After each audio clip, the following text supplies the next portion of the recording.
Hello students. Yes बेटा, आज हम क्लास फोर्थ का, कल हमने जैसे लेसन 4 का जो भाषा बोध का टॉपिक बचा हुआ था वो हमने किया था, और आज हम उसके बाद है फिर इसमें ये क्लास फोर्थ की हिंदी है बेटे। ठीक है, क्लास फोर्थ का सब्जेक्ट हिंदी है और इसमें ये हमारा है सरस संगीत। ये केवल पढ़ने के लिए है, इसमें क्वेश्चन आंसर वगैरह ऐसा कुछ नहीं। ये केवल आपके इंटरटेन के लिए, आपके सीखने के लिए कि किसी भी कहानी से आपको क्या शिक्षा मिलती है, ये केवल पढ़ने के लिए है। सरस संगीत, सरस का मतलब क्या होता है बेटा? सुरीला संगीत। ठीक है ना, जिसके सुर अच्छे हों। ठीक है, और पहले इस कहानी को स्टार्ट करने से पहले मैं आपको एक बात बता देती हूँ। अगर किसी भी स्टूडेंट्स को क्लास फोर्थ के किसी भी स्टूडेंट्स को किसी भी सब्जेक्ट में कोई डाउट होता है तो प्लीज़ आप मेरे पास कांटेक्ट करें और अपने डाउट को क्लियर करें। डाउट कोई भी बच्चा ना रखे किसी से भी सब्जेक्ट से। और मैं अपना नंबर बोल रही हूँ आपको, 8053651088। ये मेरा कॉन्टैक्ट नंबर है बेटे। कोई भी डाउट है तो आप मेरे पास कॉल कर सकते हैं। ठीक है, अब चलो कहानी को पढ़ना शुरू करते हैं। आप ध्यान से सुने और लास्ट में देखें फिर कहानी से आपको क्या शिक्षा मिलती है, और अपने शब्दों में आप कहानी को अपनी हिंदी की नोटबुक में लिख भी सकते हैं। वो आपके लिए और भी अच्छा होगा। उसमें आपकी प्रोनाउंसिएशन, उसमें आपकी जो हम वो करते हैं डिक्टेशन, उसमें आपकी वर्डिंग वगैरह सब क्लियर हो जाएगी। ठीक है ना। जिन बच्चों के पास अपनी बुक है वो बुक खोल लें, और जिनके पास बुक नहीं है वो वीडियो से ध्यान से सुने। देखिए, सरस संगीत। सरस संगीत का मतलब होता है बेटा सुरीला संगीत। ठीक है, ये कहानी है। अदिति को नानी के घर आए 15 दिन हो गई थी। ये एक बच्ची है अदिति, ये इनकी नानी है। इनको अपनी नानी के घर आए 15 दिन हो गई थी। वह रोजाना नानी से कहानी सुनाने को कहती, परंतु नानी हंसकर टाल जाती थी। अदिति नानी से रूठ जाती और नानी हंसकर अदिति को तरह तरह से बहकाती। अंततः वह उसे मना ही लेती थी।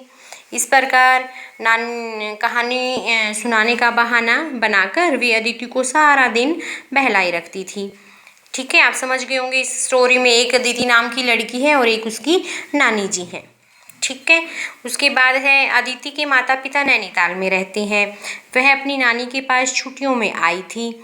नानी ने उसे प्रतिदिन कहानी सुनाने को कहा था, जिससे अदिति उनके पास रुक गई थी। आज तो अदिति ने नानी से कह दिया था कि या तो नानी कहानी सुनाए, नहीं तो वह तुरंत ही नैनीताल मम्मी पापा के पास जा रही है।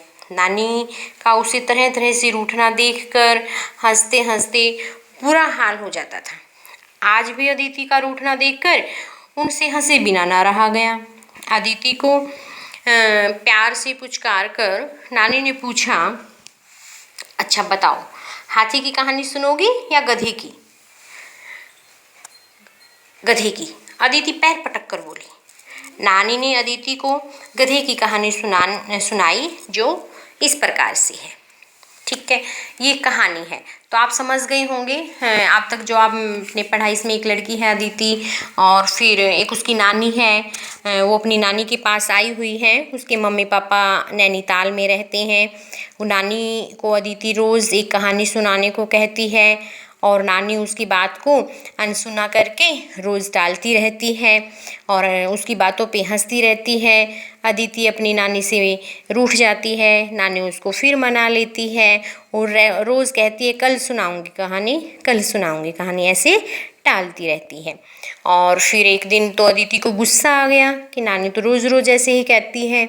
तो अदिति ने कहा, नानी जी अगर आज आप कहानी नहीं सुनाएंगे तो मैं अपने मम्मी पापा के पास नैनीताल चली जाऊंगी। तो ऐसा होने के बाद नानी खूब हंसी।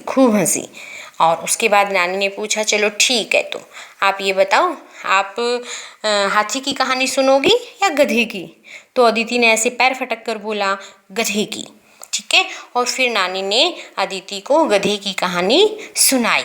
ठीक है, और जो इसकी अब ये तो आपका जो स्टोरी थी हमारी स्टार्ट हो गई है। और कहानी फिर नानी ने गधे की क्या कहानी सुनाई वो मैं आपको कल सुनाऊंगी। ओके, तो आज आपको जो जितना मैंने बताया है ना, अपने शब्दों में आप इतना लिखेंगे अपनी कॉपी में कि आज मैंने आपको क्या सुनाया है, कहाँ तक सुनाया है। और गधे की कहानी नानी ने जो अदिति को सुनाई वो आपको कल सुनाई जाएगी। ओके, आज जितना मैंने बताया है, पढ़ाया है, इसको आप अपने शब्दों में लिखेंगे। ओके ओके बेटा, बाय।